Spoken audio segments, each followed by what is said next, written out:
Hello, good day. Welcome sa Word of the Day. Ang Word of the Day is makita na to dali sa Matthew chapter 11 verse 28. Ingon diani sa verse 28, "Come to me, all you who are weary and burdened, and I will give you rest."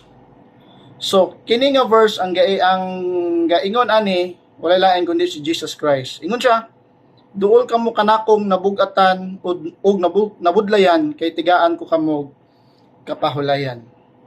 So, ang word diri giingon, come to me. Jesus is inviting us to come to Him. Kato daong kinsa iyang gipaduol sa yaha, kato daong nabugatan ug nabudlayan. Ngano mang paduulo niya tong nabugatan, nabudlayan, kay tigaan daw niya og rest or kapahulayan.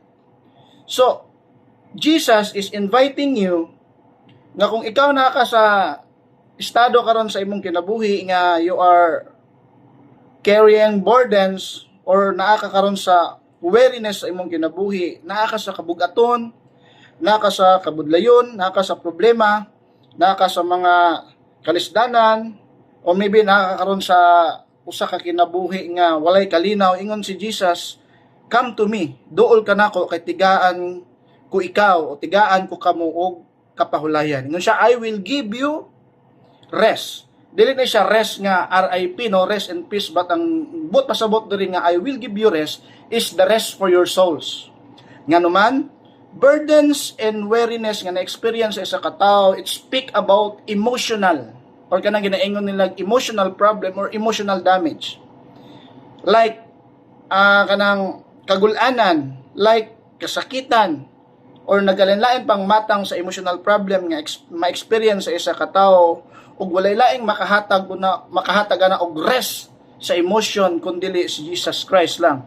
Kabalo mo, nganong daghan karon nga wala naka-overcome sa depression, ug nganong daghan karon nga wala naka-overcome sa ilang emotional problem tungod kay lack sila or kulang sila sa word of encouragement nga gikan sa Bible. Ang word of encouragement nga dapat paminahon sa isa ka tawo nga naka-experience og ingon-ani, naka-experience og depression, naka-experience og burden, naka-experience og weariness sa iyang kinabuhi, walay lain is the word of the living God. Nga naman, tungod kay ang lingwahe sa kalibutan is different sa lingwahe dito sa langit.